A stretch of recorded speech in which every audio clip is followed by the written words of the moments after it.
Le mythe arien dévoilait l'obsession nazie pour le sang plutôt que l'apparence. Pendant des décennies, une idée profondément déformée a circulé au sujet de l'Allemagne nazie, que ceux qui n'avaient pas les cheveux blonds et les yeux bleus étaient automatiquement condamnés par le régime. Beaucoup d'entre nous ont grandi en entendant des phrases comme « Hitler ne voulait que des blonds », répétées dans les manuels scolaires ou évoquées dans des remarques anodines, comme si la couleur des cheveux déterminait à elle seule la vie ou la mort. Même sur le ton de la plaisanterie, certains disaient « Hitler t'aurait adoré » à quelqu'un aux yeux clairs, sans comprendre la véritable signification de cette déclaration. Cette simplification extrême est non seulement fausse, mais elle dissimule aussi les mécanismes complexes d'exclusion et de violence qui animaient véritablement le régime nazi. La notion d'un archétype physiquement parfait relevait davantage de la propagande que d'une norme biologique stricte. Ce qui importait réellement pour le nazisme, c'était la lignée et l'héritage racial, et non l'apparence extérieure. Dans cette analyse, nous allons déconstruire le mythe du blond obligatoire dans l'idéologie nazie, en révélant que beaucoup des plus proches alliés d'Hitler ne correspondaient pas du tout à ce modèle. Nous explorerons ce que signifiait réellement être considéré comme arien dans l'Allemagne nazie, comment ces idées étaient mises en œuvre en pratique, et pourquoi le mythe des cheveux blonds et des yeux bleus perdure encore aujourd'hui dans la mémoire populaire. Le mythe arien dévoilait l'obsession nazie pour le sang plutôt que l'apparence sous le régime nazi. Le concept de arien ne reposait pas strictement sur des traits physiques comme la couleur des cheveux ou des yeux. Bien que l'idéal de propagande, blond, aux yeux bleus, grand et mince, fût promu symboliquement en pratique, le nazisme définissait l'identité aryenne par la lignée généalogique et non par l'apparence. Les fonctionnaires du régime mesuraient les proportions du crâne, la forme du nez et des oreilles, mais ils ne classeraient pas les gens en fonction de la couleur des yeux ou des cheveux. C'était une décision pratique. La majorité des Allemands n'étaient ni blonds ni aux yeux bleus, et promouvoir de tels traits rares comme norme aurait été absurde. En réalité, Hitler admirait des figures comme Otto Skorzeny et Léon Degrelle, tous deux bruns et aucun des deux n'étant allemand. Même en Allemagne, les personnes aux cheveux blonds et aux yeux bleus étaient minoritaires, et une partie de la propagande alliée exagérait et ridiculisait cet idéal arien pour se moquer du régime. Une caricature française célèbre l'a parfaitement résumé. L'arien idéal doit être aussi blond qu'Hitler, aussi mince que Göring et aussi grand que Goebbels. Himmler était celui qui était le plus obsédé par de tels traits, notamment lors de la sélection des membres de la SS, mais même là, les exceptions étaient fréquentes. En réalité, les décisions raciales nazies étaient plus idéologiques que scientifiques, davantage orientées vers l'élimination des non-allemands, juifs, slaves, communistes, que vers la recherche de blonds aux yeux bleus.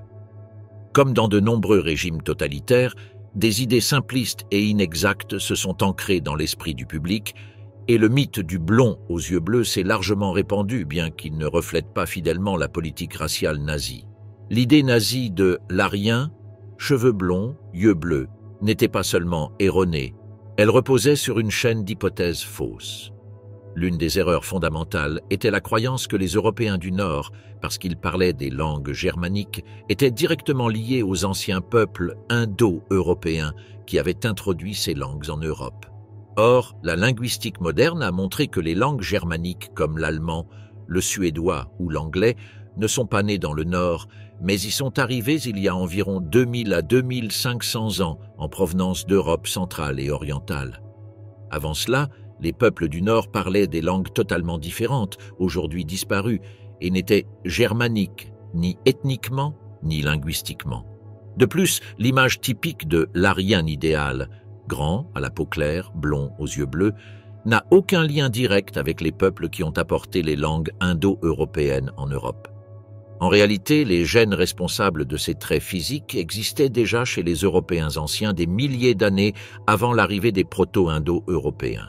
Par exemple, des individus vivant à Motala, en Suède, il y a plus de 7000 ans, portaient déjà les gènes de la peau claire et des yeux bleus. Ces traits ne sont pas venus avec les soi-disant Aryens, et ils ne reflètent aucune forme de supériorité raciale ou culturelle.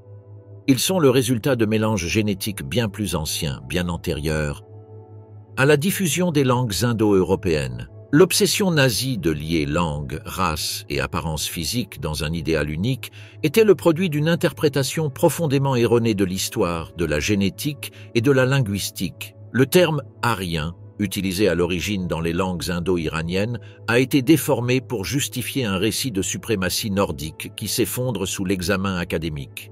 Ironiquement, bon nombre des peuples méprisés par les nazis, comme les Iraniens ou certains groupes caucasiens, étaient bien plus proches du sens historique et linguistique réel du mot « arien ».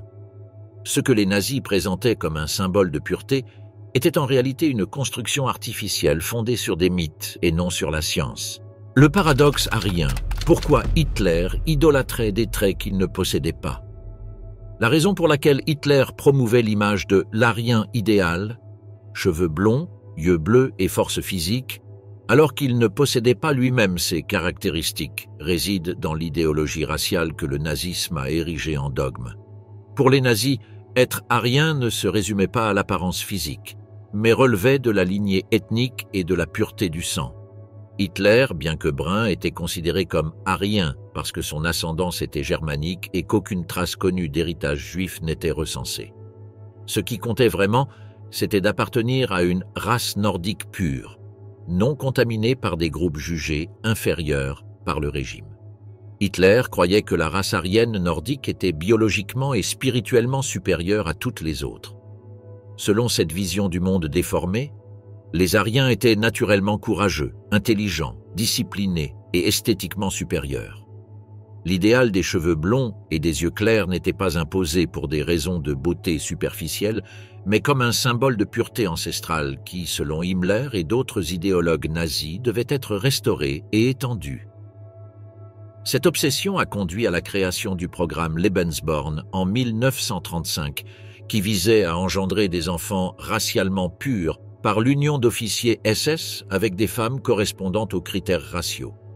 Le projet Lebensborn fut l'une des expressions les plus extrêmes de la tentative nazie de réingénierie raciale en offrant des incitations aux mères appropriées et en accordant des privilèges particuliers à leurs enfants.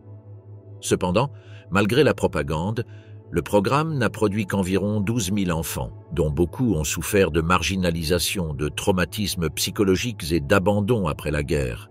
Alors que Hitler promouvait un idéal physique qu'il ne représentait pas lui-même, son véritable objectif était d'exercer un contrôle idéologique et biologique sur la population, animé par une vision délirante de pureté raciale. Hitler était-il arien? La réponse est oui, du moins selon la définition utilisée par les nazis eux-mêmes. Ses yeux étaient bleus, c'est un fait confirmé. Et bien qu'il n'ait pas eu les cheveux blonds, cela ne l'excluait pas de la catégorie. Dans les théories raciales de l'époque, les Aryens n'étaient pas définis uniquement par l'apparence physique. Hitler se considérait comme aryen parce qu'il était germanophone natif et pouvait prouver qu'il n'avait aucune ascendance juive. De plus, dans le cadre racial nazi, l'idéal nordique des cheveux blonds et des yeux clairs n'était qu'une branche de la soi-disant race aryenne. Les peuples alpins, dinariques, méditerranéens, baltiques orientaux et même iraniens étaient également considérés comme aryens. Et qu'en est-il des rumeurs d'un grand-père juif? La soi-disant théorie Frankenberger, qui affirmait que sa grand-mère avait travaillé pour une famille juive et avait eu un enfant illégitime, a été largement discréditée par les historiens. Il n'existe aucune preuve concluante reliant Hitler à une ascendance juive. Son père, Alois, est né hors mariage, mais a ensuite été enregistré sous le nom de Hitler. Selon les lois raciales nazies, ce qui importait vraiment, c'était de prouver une lignée pure, et Hitler était en mesure de le faire, du moins sur le papier. Dans Mein Kampf, Hitler allait jusqu'à louer les anciens Grecs et Romains comme les expressions suprêmes de la grandeur aryenne, montrant ainsi que sa conception de l'identité aryenne allait bien au-delà des stéréotypes physiques. En réalité, le régime nazi regorgeait de contradictions. Bon nombre de ses principaux dirigeants, y compris Hitler, ne correspondaient pas à l'idéal physique qu'ils prônaient eux-mêmes. Ce qui comptait réellement, ce n'était pas l'apparence extérieure, mais la lignée et l'utilité idéologique. Ainsi, même si Hitler ne correspondait pas à l'archétype nordique blond aux yeux bleus qu'il glorifiait dans sa propre logique raciale, il était considéré comme aryen. Et cela suffisait pour qu'il dirige un régime qui définissait l'identité et le destin de millions de personnes selon une conception profondément déformée de la race et de la pureté.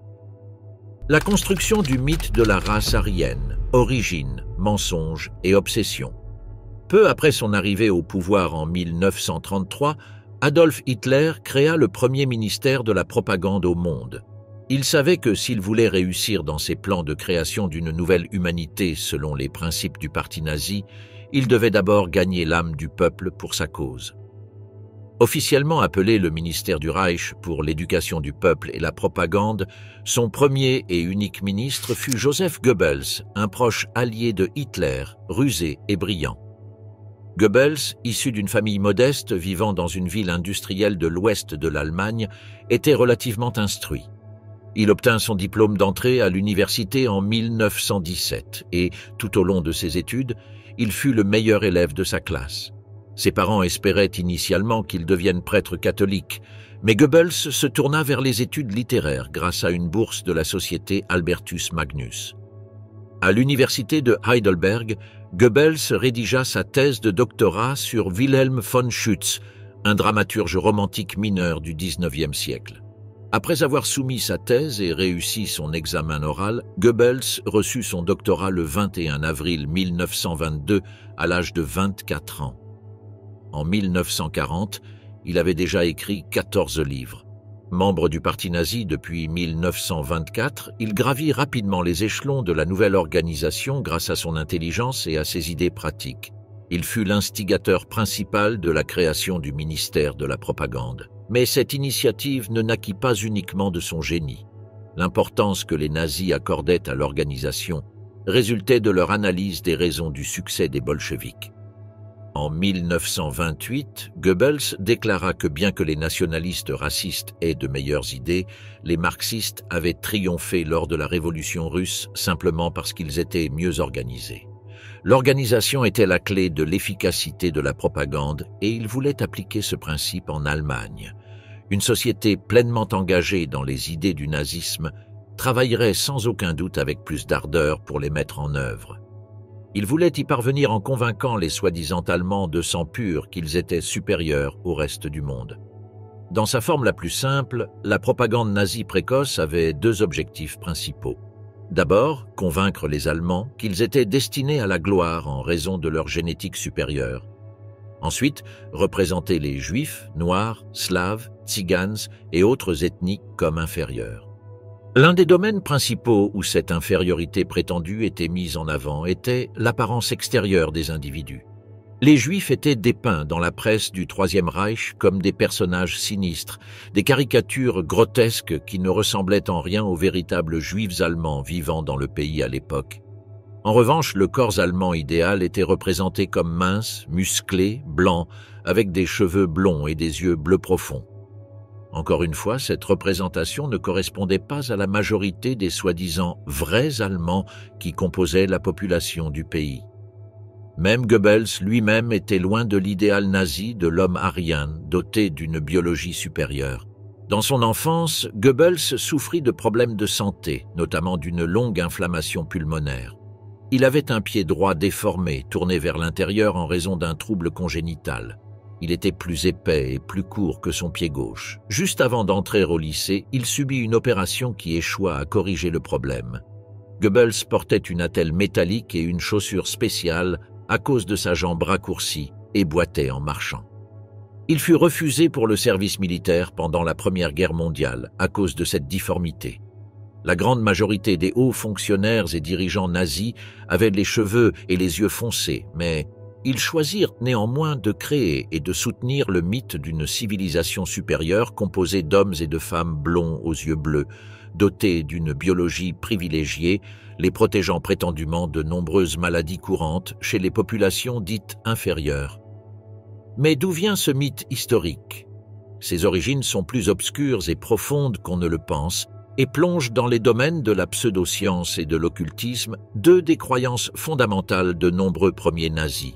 Un sens profondément enraciné du symbolisme et la quête d'un passé glorieux chez les tribus germaniques primitives et même chez les guerriers nordiques qui conquiert la Grande-Bretagne et l'Islande, figurait parmi les principales préoccupations des idéologues du national-socialisme à ses débuts. À partir de 1933, avec l'aide précieuse du ministère de la Propagande, le régime national-socialiste prit des mesures actives pour ancrer un ensemble de valeurs qu'il considérait comme fondamentales pour la conceptualisation de son utopie à long terme. Outre le mythe d'une renaissance de l'Allemagne après des années de difficultés économiques et l'humiliation de Versailles, l'idée que la nation allemande constituait une communauté unie par une combinaison de facteurs raciaux, culturels et historiques revêtait une importance capitale dans la quête d'une patrie idéale. Le discours de la communauté nationale fut la pierre angulaire de la plateforme de construction d'une nouvelle notion organique de l'identité allemande. Il intégrait un ensemble de croyances idéologiques national-socialistes, en la supériorité historique et raciale des Allemands, ou Aryens, en leur mission géographique de défendre l'Europe contre les hordes d'envahisseurs asiatiques, en la brillance de leur production culturelle, en leur capacité politique suprême pour diriger, et ainsi de suite. Ainsi, l'idée de communauté nationale était à la fois un outil de diffusion du discours élitiste du national-socialisme sur les Allemands purs et une justification de la purification de la nation des influences jugées nuisibles. Chaque nation a besoin d'un chef. Les origines du culte de Hitler. Un thème idéologique central dans la propagande nazie était l'importance particulière accordée à Hitler lui-même en tant qu'incarnation suprême des valeurs nationales socialistes et de l'intérêt allemand. L'impressionnante et irrationnelle popularité de Hitler s'est avérée être une source de compensation pour la notoriété criminelle de ses généraux et des dirigeants du parti qui étaient détestés par le public. Le culte de Hitler a surpassé le mépris populaire individuel envers les activités brutales de la machine du parti et d'autres institutions ou figures que l'on croyait hors du contrôle direct du chef. La machine de propagande du Troisième Reich s'est révélée largement efficace pour établir une image du Führer comme étant au-dessus et au-delà de la politique quotidienne. Cette image était soutenue par un discours soulignant le passage du leadership bureaucratique d'Otto von Hindenburg et d'autres à un mode de légitimation charismatique. Elle reposait sur la culture efficace de l'idée que la position spéciale du chef dans le système national-socialiste provenait de ses qualités extraordinaires supposées, de sa capacité à incarner la volonté collective de la nation et de son dévouement absolu à la cause nationale. En ce sens, Hitler en est venu à représenter la vision plutôt que la réalité de la politique nazie et la promesse de salut spirituel et de régénération plutôt que ses failles provisoires. La perception de l'autonomie relative de Hitler par rapport au parti et au régime s'est révélée extrêmement utile à des fins de propagande.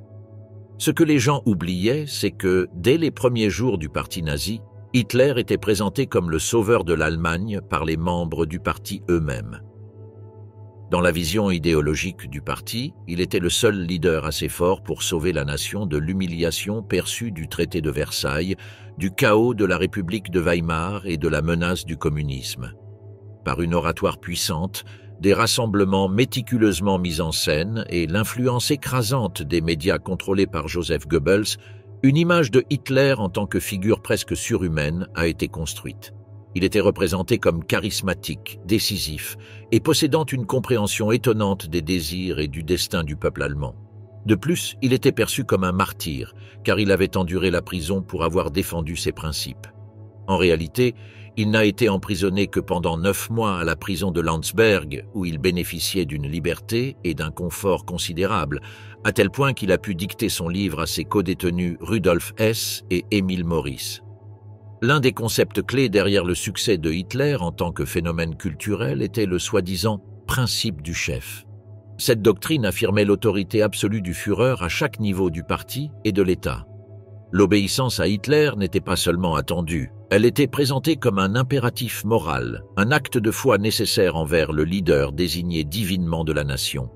Ce principe imprégnait tous les aspects de la société allemande, étouffant la dissidence et créant une structure hiérarchique où la parole de Hitler faisait loi. Le principe du chef impliquait que Hitler était infaillible, donc qu'il ne commettait jamais d'erreur et qu'il avait le dernier mot dans chaque débat. Cela a été facilité par la propagande incessante autour de la figure de Hitler. L'attrait émotionnel du culte de Hitler était immense. En période de difficultés économiques et d'agitation sociale, Hitler offrait un sentiment de but et d'appartenance. Ses discours enflammés faisaient appel à des sentiments nationalistes profondément enracinés et promettaient un avenir glorieux pour le peuple allemand. Pour beaucoup, il devenait une figure sur laquelle projeter leurs espoirs et leurs angoisses. L'image soigneusement construite d'un chef fort et inébranlable procurait un sentiment de sécurité et de direction dans un monde troublé. Il apparaissait toujours impeccablement vêtu et son image figurait à la une de chaque magazine et journal du Troisième Reich. Il veillait tout particulièrement à se montrer soit en colère contre les ennemis de l'Allemagne, soit célébrant affectueusement les soi-disant Aryens purs. Inutile de dire que même Hitler, l'homme dont l'image est le plus souvent associée au Troisième Reich, n'était pas un grand blond aux yeux bleus.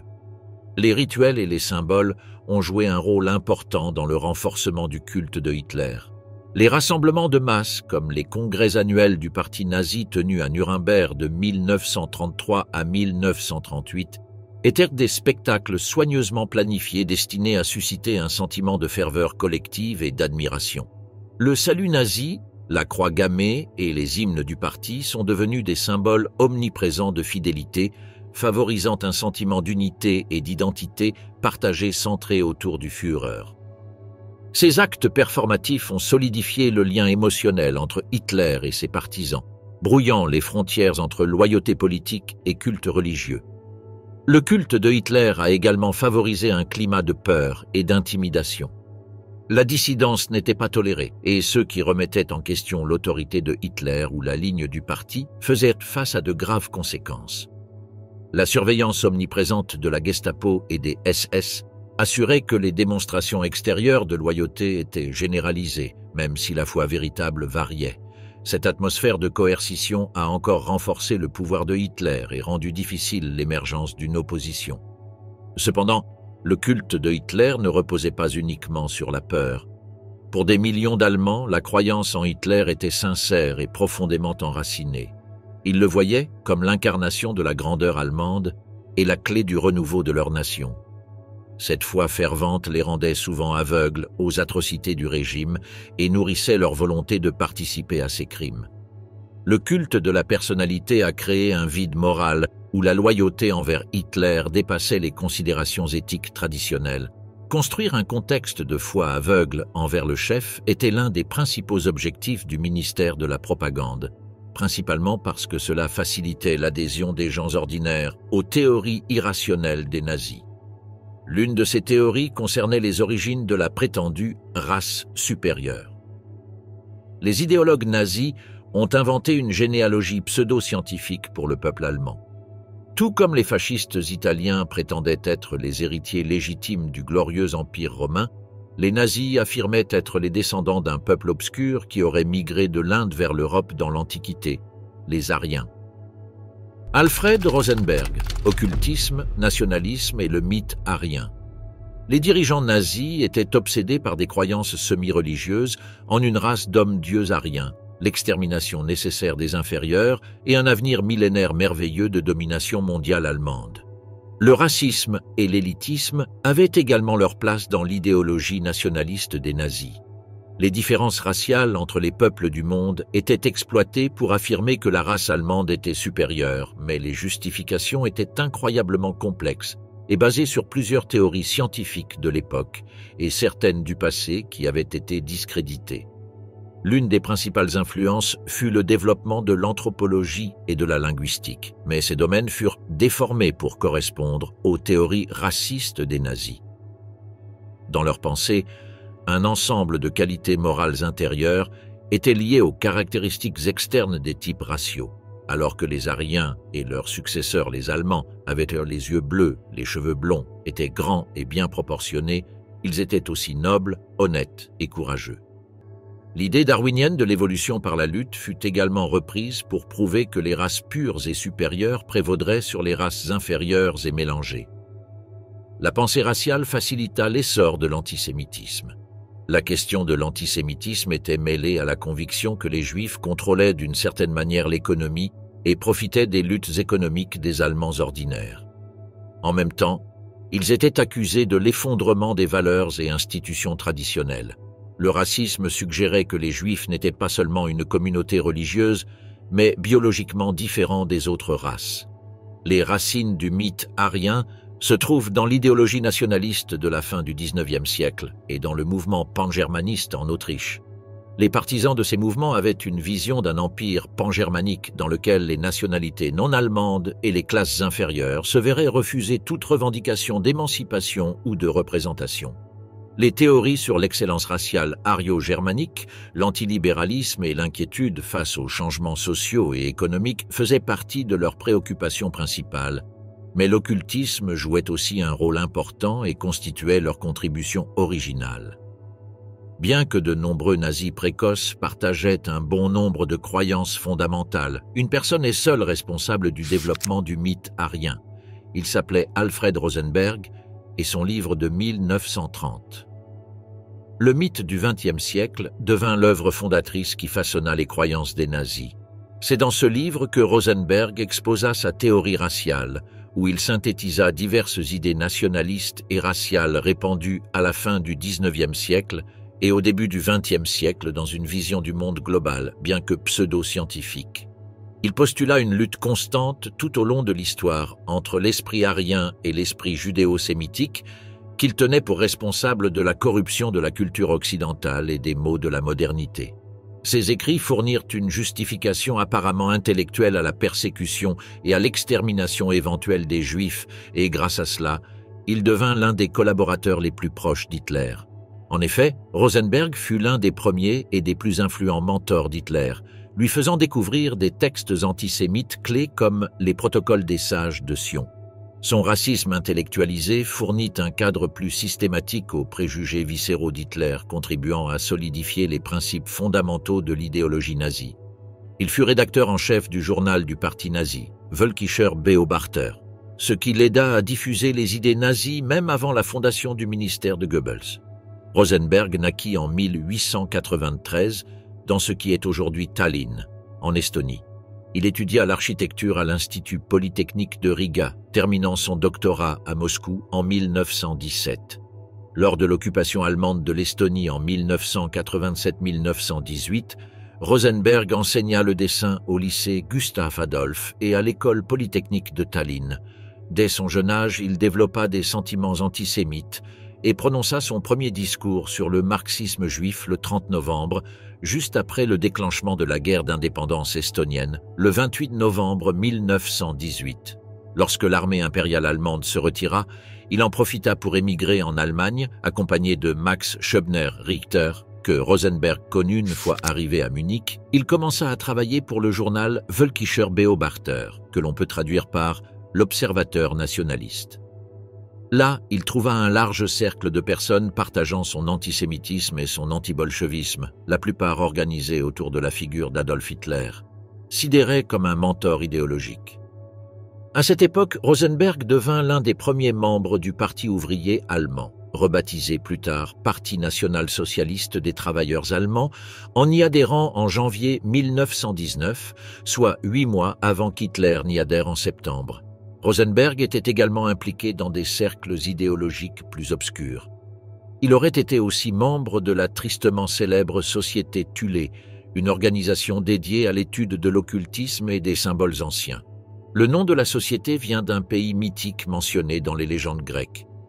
Thulé était une île imaginaire censée se situer à l'extrême nord, ce qui amena les érudits médiévaux et modernes à l'identifier à la Scandinavie. Selon les membres de la société Thulé, la terre de Thulé était la capitale des anciens hyperboréens, un peuple qui vivait dans la neige et que les membres de la société considéraient comme de grande taille, aux yeux bleus et aux cheveux blonds. Ils étaient également païens, ne suivant ni le christianisme ni aucune église. La société Thulé formulait l'hypothèse que Thulé, ou Hyperborée, était le lieu d'origine ancestrale de ce qu'ils appelaient la race aryenne, un terme qui n'avait jusqu'alors été utilisé qu'en linguistique pour désigner une langue hypothétique parlée par les peuples indo-européens dans un passé lointain. En linguistique comparée, une science qui se développait rapidement dans les années 1920, le terme aryenne désignait une grammaire commune, et non des personnes d'une couleur ou ethnie particulière. Mais entre les mains de la société Thulé, et particulièrement de ceux de ses membres également affiliés au parti nazi, il devint synonyme d'une race supérieure disparue qu'il fallait protéger contre l'intrusion de peuples inférieurs. Ce fut Alfred Rosenberg qui combina pour la première fois ces théories extravagantes avec celles de la génétique. Il observe que, selon la biologie, les gènes sont responsables de la manifestation de certains traits chez les individus. Certains gènes, comme ceux qui produisent des yeux bleus, sont récessifs, tandis que ceux qui produisent des yeux bruns sont dominants, ce qui signifie qu'ils sont plus susceptibles d'être transmis aux générations futures. Rosenberg considéra cela comme une preuve que le métissage conduirait inévitablement à l'extinction des personnes aux yeux bleus. Sa théorie proposait que lorsque les races se mêlaient, ce sont toujours les caractéristiques les plus mauvaises qui se transmettaient aux générations suivantes, dégradant ainsi la race humaine sur le long terme. Sa solution consistait à forcer les Aryens aux yeux bleus à ne se reproduire qu'avec d'autres Aryens, afin de protéger les meilleurs gènes de l'extinction. Qui étaient les Aryens ? Un mensonge historique qui scella le destin de millions de personnes. Mais qui étaient exactement les Aryens ? Il semble que personne n'ait expliqué à Rosenberg, à un âge influençable, que le mot « aryen » ne s'appliquait pas à une race, mais à une langue. Mais cela ne l'a pas empêché de développer une théorie complexe et en grande partie insensée qui reliait les anciens Aryens aux Allemands modernes et donnait à ces derniers une raison de revendiquer leur place légitime comme race suprême du monde. Rosenberg s'était intéressé à la philosophie dès son plus jeune âge. Il étudia d'abord l'œuvre d'Arthur Schopenhauer, qui était également très admiré par Hitler. Il étudia aussi Emmanuel Kant, le professeur de Königsberg, considéré comme un héros de la culture par de nombreux Allemands du Nord. Alors qu'il était encore jeune, Rosenberg commença également à lire la philosophie indienne et la littérature religieuse. Sur ce point, il était en désaccord avec Hitler, dont l'intérêt pour l'Inde se limitait toujours à comprendre comment les Britanniques avaient réussi à maintenir leur domination sur le sous-continent si longtemps. Mais Rosenberg lut les Védas et d'autres écrits religieux indiens, qu'il croyait avoir été rédigés à l'époque de la migration des Aryens vers le nord. Il admirait naturellement le système des castes, qui selon lui devait être appliqué en Europe pour protéger la tradition et la génétique aryenne. Selon ses propres mots, la ruine du bon sens signifie la ruine de tout. La théorie aryenne était prophétique et reposait principalement sur les écrits d'auteurs ésotériques du XIXe siècle comme Elena Petrovna Blavatsky, une mystique et écrivaine russe. En 1888, Madame Blavatsky écrivit un livre qui devint le modèle de la théorie aryenne des nazis. Il s'intitulait « La doctrine secrète » et elle l'écrivit lors d'un voyage à Madras, en Inde, soi-disant après avoir consulté plusieurs sources indiennes anciennes que Rosenberg ne pouvait que rêver de lire. En réalité, elle plagia une partie du livre et inventa le reste, mais cela n'empêcha pas les nazis de le lire comme un évangile. La doctrine secrète prétendait décrire les activités de Dieu depuis le début d'une période de création universelle jusqu'à sa fin, un processus cyclique qui se répète indéfiniment.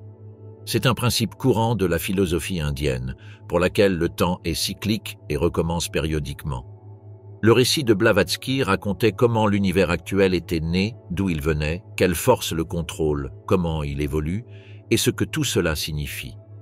Le premier volume du livre, intitulé « Cosmogénèse », exposait le schéma selon lequel l'unité primordiale d'un être divin non manifesté se différenciait en une multiplicité d'êtres en évolution consciente qui remplissaient progressivement l'univers. Cela se serait produit au commencement du temps. L'être divin aurait créé 3 phases cosmiques devenues le temps, l'espace et la matière.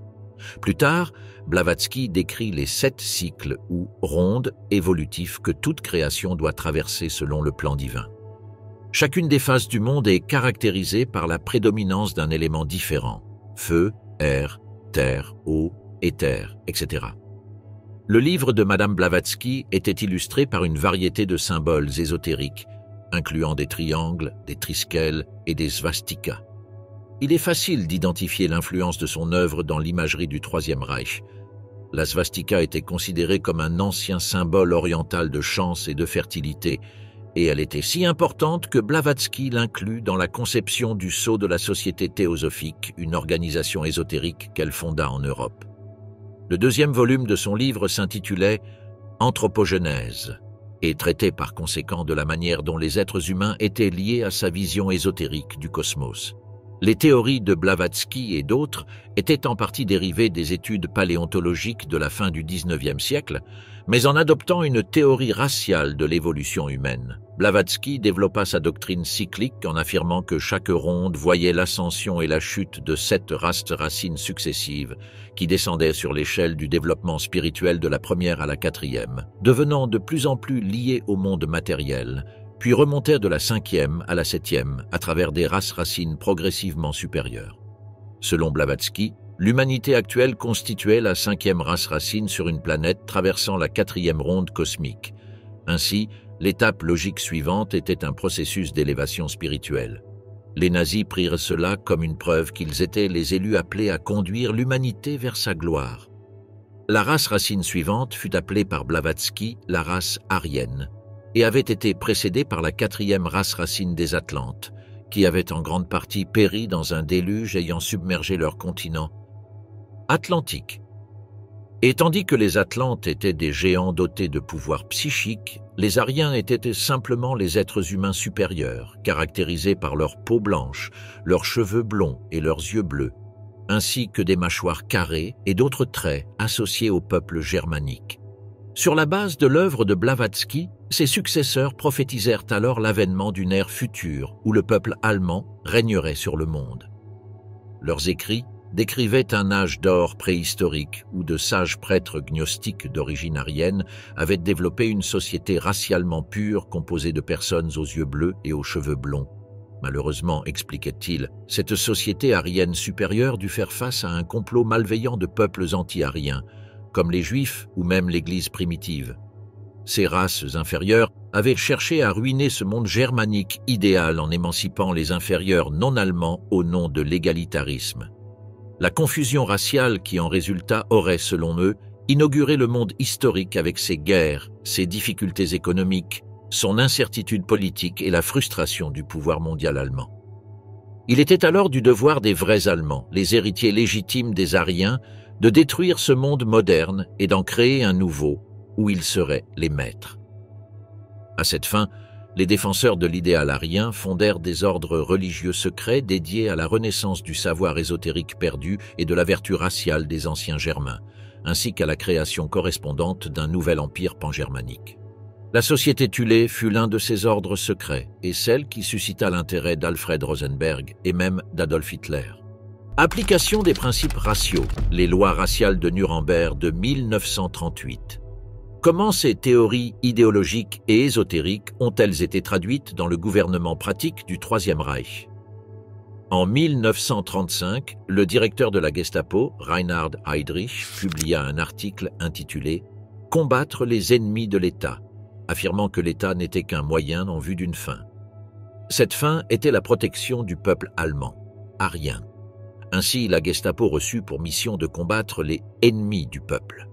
Dans son discours, la Gestapo devint ainsi le médecin du corps national allemand, veillant à sa santé et contrainte de combattre sans pitié tous les agents pathogènes et maladies. Les causes de cette maladie du corps national-socialiste furent rapidement identifiées. Il s'agissait des communistes, des francs-maçons et des églises. Et au-dessus et derrière tout ceci se trouvaient les Juifs. Sous la direction de Heydrich et de Heinrich Himmler, la Gestapo devint la protectrice de l'idéologie nazie et du mythe aryen. En tant que telle, Himmler établit les 2 principes fondamentaux qui gouverneraient désormais la Gestapo, la sélection raciale et l'obéissance aveugle.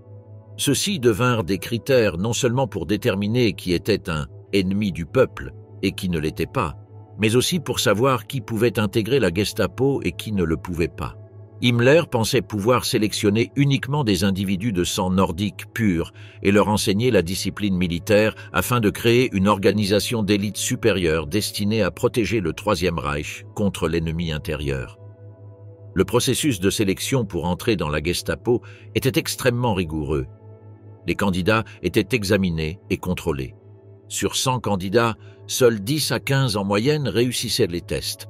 On leur demandait de fournir le dossier politique de leurs parents, frères et sœurs, leur arbre généalogique remontant jusqu'en 1750, et bien sûr, ils devaient repasser un examen physique et présenter leur dossier dans les jeunesses hitlériennes.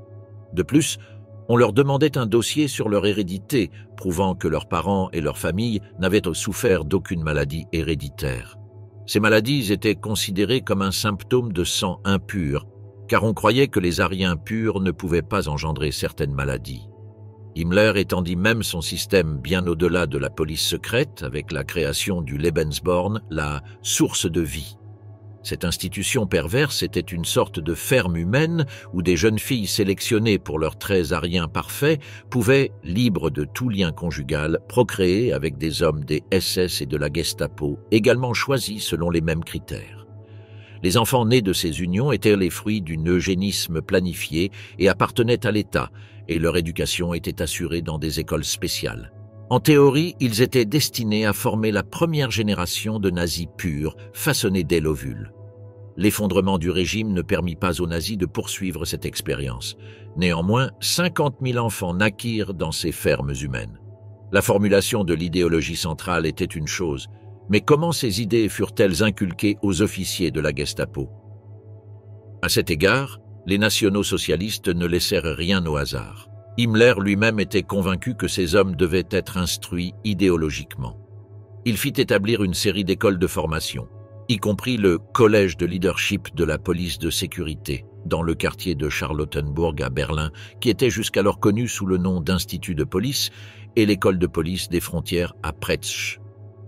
La formation idéologique des officiers de la Gestapo devint encore plus importante après le déclenchement de la guerre, car la cohérence idéologique était d'une importance capitale dans la guerre d'extermination, garantissant le bon fonctionnement des unités spéciales de la police de sécurité.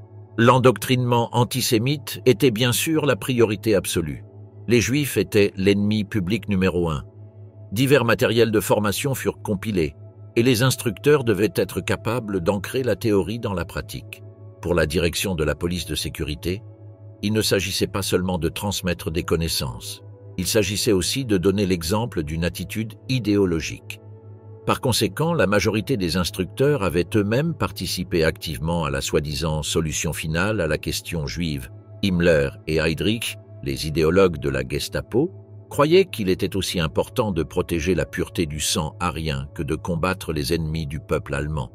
Il s'agissait des homosexuels, des communistes et des francs-maçons, mais surtout des juifs, que l'on accusait de tous les maux subis par les citoyens allemands. Cela est confirmé par la brutalité avec laquelle la Gestapo persécuta le peuple juif en Europe.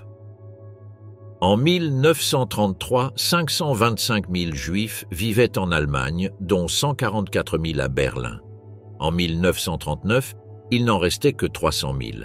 De 1940 à 1944, 134 000 Juifs allemands furent déportés vers des camps de travail forcés et d'extermination en Pologne. Le nombre total de Juifs allemands tués pendant la Shoah est estimé à 160 000. Les Juifs allemands qui survécurent étaient principalement issus de mariages mixtes ou enfants de ces unions.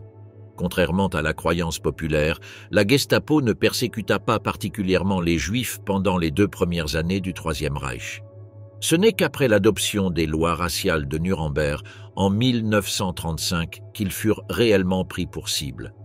Les lois de Nuremberg permettait l'arrestation des Juifs pour un nouveau crime, la souillure raciale. Cela criminalisait les relations sexuelles entre Juifs et non-Juifs. Cela facilitait les dénonciations de Juifs à la Gestapo pour violation de la loi. Ce n'est donc qu'après l'introduction des lois de Nuremberg que la Gestapo s'impliqua plus profondément dans la persécution des Juifs. De nombreux bureaux de la Gestapo établirent des sections spéciales sur la souillure raciale. À Berlin, la Gestapo utilisait souvent des techniques de piège. Plusieurs jeunes filles adolescentes et prostituées furent recrutées par la Gestapo dans le but exprès d'attirer des hommes juifs dans des situations sexuelles compromettantes. Ailleurs, la Gestapo monta des opérations de surveillance sur des couples soupçonnés d'entretenir des relations sexuelles illégales. Il y avait souvent des descentes dans les domiciles des couples pour les surprendre en plein acte sexuel. Entre 1935 et 1940, 1900 personnes furent condamnées pour souillure raciale. La peine moyenne pour cette infraction était de 18 mois. Les condamnés purguèrent leur peine dans des prisons ordinaires ou dans des prisons avec travaux forcés. En mars 1936, la Gestapo se plaignit auprès du ministère de la Justice que les peines prononcées par les juges pour ce crime étaient trop légères. Heydrich exigea que des peines de travaux forcés soient appliquées plus régulièrement. C'est en 1938 que la persécution des Juifs s'intensifia le plus fortement à l'intérieur de l'Allemagne nazie. Un décret spécial du 26 avril 1938 obligea tous les Juifs à déclarer toutes leurs richesses en argent et en biens. En juin 1938, la police reçut l'ordre d'arrêter à nouveau tout Juif ayant purgé une peine pour avoir enfreint les lois de Nuremberg et de le transférer dans un camp de concentration. À l'automne 1938, jusqu'à 75% des entreprises juives avaient été fermées. En novembre 1938, le gouvernement d'Hitler organisa un pogrom anti-juif à l'échelle nationale. Heinrich Müller, alors chef de la Gestapo, envoya un mémorandum aux bureaux locaux de la Gestapo à 23h55 le 9 novembre, rapportant les actions violentes contre les Juifs déjà en cours. Müller ordonna aux officiers de la Gestapo de stopper les pillages, mais de ne pas empêcher les incendies de synagogues ni les actes de vandalisme contre les magasins juifs. Cette nuit d'horreur soigneusement orchestrée devint connue sous le nom de Kristallnacht ou Nuit de cristal. Des émeutes anti-juives furent signalées dans toute l'Allemagne.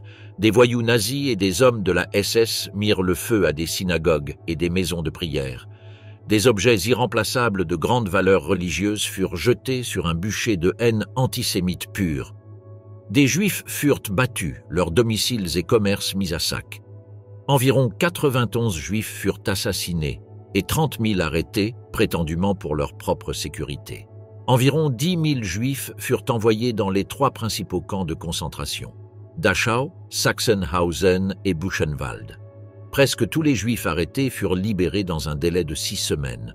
Dans un communiqué de presse, Joseph Goebbels déclara que les actions des Allemands étaient compréhensibles.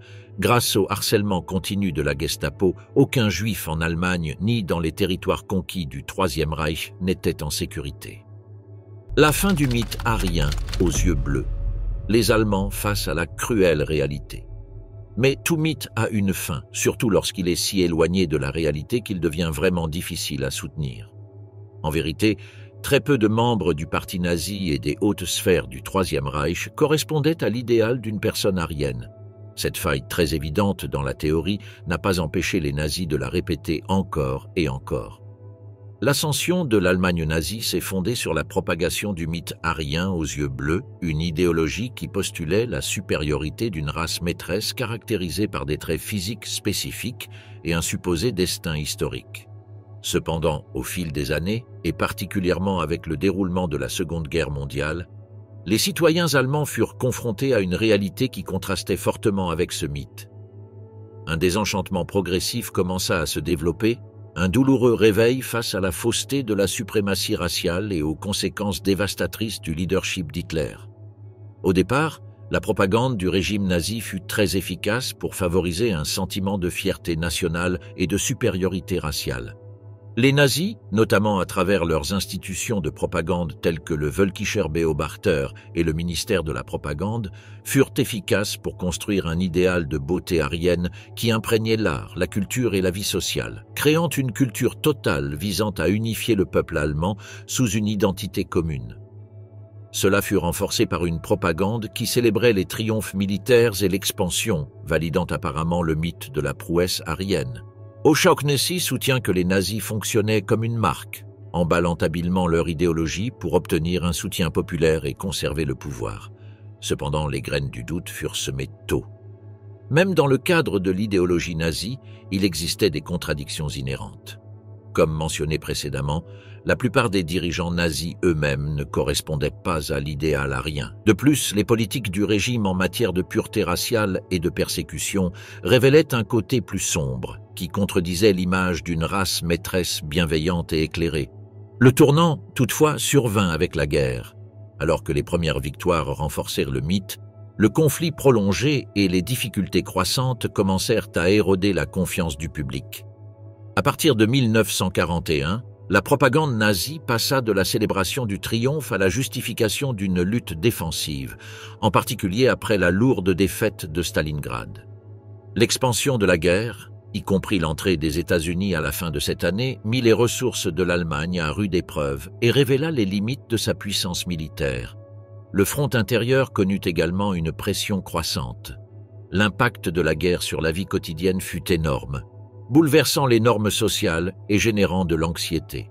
Les campagnes de bombardement incessantes menées par les Alliés ramenèrent la guerre sur le sol allemand de manière tangible et dévastatrice, contredisant les promesses du régime en matière de protection et de victoire.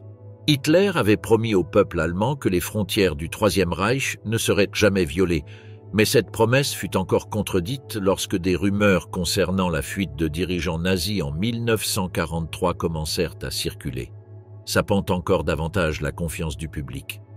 La défaite finale de l'Allemagne et les révélations sur l'Holocauste détruisirent complètement le mythe aryen. Les atrocités commises au nom de la pureté raciale exposèrent la faillite morale de l'idéologie et les conséquences horribles du leadership d'Hitler. Le peuple allemand fut contraint d'affronter la réalité d'avoir été complice d'un système fondé sur le mensonge et la haine. Lorsque l'armée rouge entra à Berlin, la croyance du peuple dans l'infaillibilité du Führer atteignait son point le plus bas. Personne ne se demandait si les Russes envahisseurs étaient inférieurs ou non, surtout que beaucoup d'entre eux étaient en réalité blonds et aux yeux bleus. La fin du mythe aryen aux yeux bleus arriva au terme d'un processus progressif mais inévitable. Tandis que la propagande nazie captivait d'abord la population allemande, les dures réalités de la guerre, les contradictions internes du régime et la révélation de ses crimes conduisirent à un profond désenchantement. L'histoire enseigne comment le parcours du peuple allemand, de croyants fervents à témoins désabusés, constitue une leçon puissante sur les dangers d'une idéologie incontrôlée et sur l'importance d'affronter les vérités dérangeantes. Führer-Völkisch, l'essor du nationalisme ethnique dans l'Allemagne nazie. Le concept allemand de nation a historiquement différé de celui des autres traditions politiques européennes. Dans des pays comme la France, façonnés par les idéaux de la Révolution française, la nation était comprise comme un construit fondé sur la volonté collective des citoyens, unis par une identité commune au sein d'un territoire commun. De même, le penseur nationaliste italien Mazzini liait l'idée de nation au principe de liberté et de souveraineté populaire, en soulignant le rôle de l'héritage historique et culturel comme facteur d'unification. Aux États-Unis, le nationalisme est également né d'une perspective autodéterminée et volontaire. En revanche, le nationalisme allemand, en particulier dans sa branche romantique, considérait que la nation n'était ni choisie ni construite, mais héritée. Pour des penseurs tels que Herder et Goethe, l'appartenance nationale était définie par des traits biologiques et culturels transmis de génération en génération, la langue, les coutumes et le sang. Cette vision naturaliste et déterministe considérait que le fait d'être allemand était une condition innée plutôt qu'acquise et établissait un lien direct entre les caractéristiques raciales et l'identité nationale. Avec le temps, cette notion s'est entremêlée à des théories racistes et antisémites, conduisant à la croyance que l'identité allemande était fondamentalement liée à la soi-disant race nordique. L'idée d'une prétendue supériorité germano-aryenne avait plusieurs précédents prémodernes. Un exemple est le gothisme, soutenu dans l'Espagne médiévale tardive par l'aristocratie pour justifier sa prééminence sociale, qui déclina à l'époque moderne avec la montée d'un racisme religieux et régional populaire fondé sur le concept de pureté du sang. Un récit similaire existait en France où la domination des Francs, germaniques, sur les Gallo-romains fut défendue par les partisans de la noblesse d'épée française, au XVIIe et XVIIIe siècle, comme Henri de Boulainvilliers. Cette idée fut ensuite contredite pendant la Révolution par Emmanuel Sieyès, qui exalta la lutte du peuple gaulois contre l'oppression de la noblesse franque. Ainsi se forma un mythe celtique et une interprétation raciale de l'histoire qui se répandirent largement en France et dans d'autres nations durant la première moitié du XIXe siècle. Le mythe germanique s'enracina beaucoup plus profondément en Allemagne qu'en France, car en Allemagne, il remplissait une fonction populaire plutôt qu'aristocratique. Ses précédents se trouvent dans l'exaltation de la langue allemande durant le Moyen Âge, où plusieurs auteurs prétendaient qu'elle était la langue adamique ou prébabélienne. Cette idée se cristallisa entre les XVe et XVIIe siècles, notamment avec la redécouverte de la Germania de Tacite, qui commença à relier le sang à l'origine généalogique. L'un des partisans les plus influents de cette notion fut Martin Luther, qui soutenait que l'Empire universel appartenait au peuple allemand plutôt qu'à l'empereur, justifiant cela par l'affirmation que les Allemands descendaient d'Ashkénaz, le petit-fils aîné de Japhet, fils de Noé. À cette époque, même les catholiques allemands soutenaient que les Juifs ashkénazes étaient les premiers colons de l'Europe, apportant avec eux la langue primordiale et le monothéisme, d'où dérivait supposément leur supériorité sur les autres peuples du continent. Le siècle des Lumières, au XVIIIe siècle, avec son approche critique du récit biblique, entraîna une reformulation du mythe germanique fondée sur de nouvelles hypothèses. Le terme qui définit de manière essentielle l'idée du nationalisme allemand est « Volk », peuple. Ce mot fait référence à un groupe d'individus, communauté de sang, ayant la même origine ethnique et raciale. De cette idée émergent deux concepts étroitement liés, Volksgeist ou esprit du peuple, génie national, un concept philosophique issu du romantisme allemand qui postulait l'existence d'un nationalisme suprapersonnel et inconscient, ainsi que des caractéristiques spirituelles et matérielles en émanant. Et Volksgenos, signifiant citoyen ou membre de la communauté ayant une ascendance biologique en son sein et possédant tous les traits anatomiques et psychomoraux qui lui sont attribués. Cette communauté fondée sur le sang est liée à un territoire spécifique, Land. L'union du peuple avec la terre qu'il habite donne naissance au nom du pays. Ainsi, les pays portent le nom du peuple qui y vit. Deutschland est la terre des Allemands, Russland, le territoire des Russes. England, celui des Angles anglais, etc. L'étymologie allemande Land montre une forte dépendance entre la population et l'espace géographique qu'elle occupe. Le concept de pays est conçu selon le droit germanique d'origine médiévale, féodale, dans lequel la terre est un héritage fixe et inaliénable de l'habitant ou du propriétaire légitime. Elle n'est pas transférable à des étrangers.